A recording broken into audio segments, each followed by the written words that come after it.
Alright, hai Assalamualaikum warahmatullahi wabarakatuh dan salam sejahtera pada semua yang sedang menonton video ni. Pada video kali ni aku nak ceritakan dekat korang filem-filem antara senarai filem-filem yang ada dekat Malaysia ni yang bertemakan filem sukan. Okey, antara filem-filem sukan yang ada dekat Malaysia ni antaranya adalah filem Labu Labi di mana berceritakan tentang sukan tinju. Okey, aku gurau.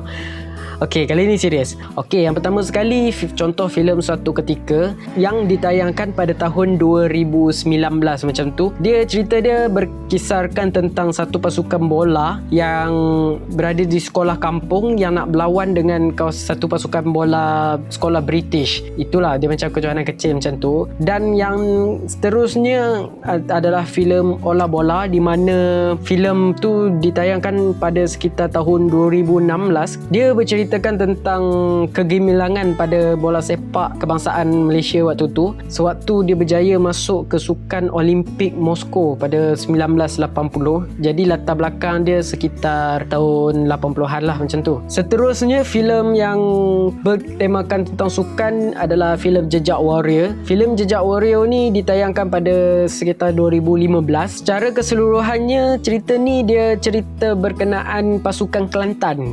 Orang kata Red Warrior macam tu, jadi dia letak jadi Jejak Warrior. Okey, selain pada bola ni kita sebenarnya ada juga sukan-sukan lain, antaranya sukan badminton iaitu cerita Lee Chong Wei Rise of Legend. Lee Chong Wei Rise of Legend ni ditayangkan pada tahun 2018 macam tu dan cerita dia berkisahkan tentang kisah hidup Lee Chong Wei sendiri di mana sampailah saat waktu Lee Chong Wei berlawan dengan Lindan pada tahun 2006 ketika final terbuka Malaysia waktu tu dan dia menang. Okey, filem yang seterusnya adalah filem Libas di mana filem ini ditayangkan sekitar tahun 2011 macam tu. Filem ni dia berkisahkan tentang sepak takraw, sukan sepak takraw macam korang dengar tajuk dia Libas. Jadi bila libas ni dia lebih kurang untuk sepak takraw yang gemar menggunakan perkataan tu. Jadi kisah ni berkisarkan tentang Malaysia lawan Thailand lah. Gajah Putih lawan,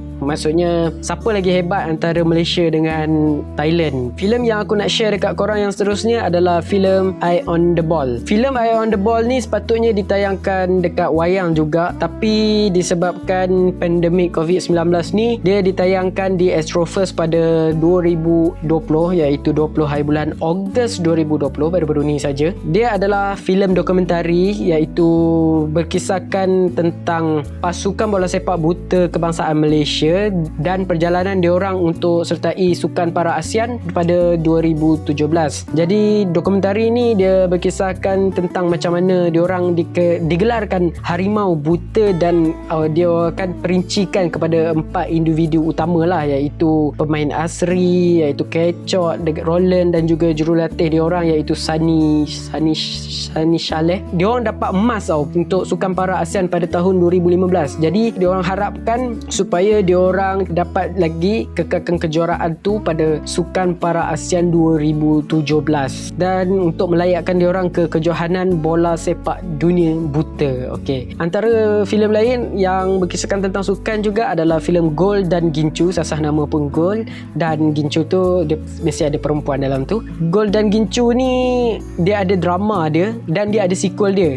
Yang pertama pada tahun 2005 macam tu yang dilakonkan oleh Fazura dan yang kedua ni yang dilakonkan oleh Diana Daniel, Umi Nazira dan beberapa lagi pelakon-pelakon yang ada dalam tu. Dan ada juga filem seperti Hoopers yang berkisahkan tentang bola jaring, filem Rembat, filem Surf The Love Gelora Juara. Ini aku tak pernah dengar tapi aku cuba carilah untuk tengok balik. Kalau ada aku share dengan korang. Ada juga Kaki Bola, Bujang Selamat, Juara, Lita Kasih, Siapa Dia, Sumolah, Cinta Kolesterol, Estate, Baginda. Aku rasa itu saja filem-filem yang berkaitan ataupun bertemakan kesukanan yang ada dekat Malaysia ni. Dan aku harap senarai-senarai ni dapat bantu korang yang mana nak cari semangat kesukanan dengan menonton filem. Jadi majulah sukan untuk filem negara. Macam tak kena je kan.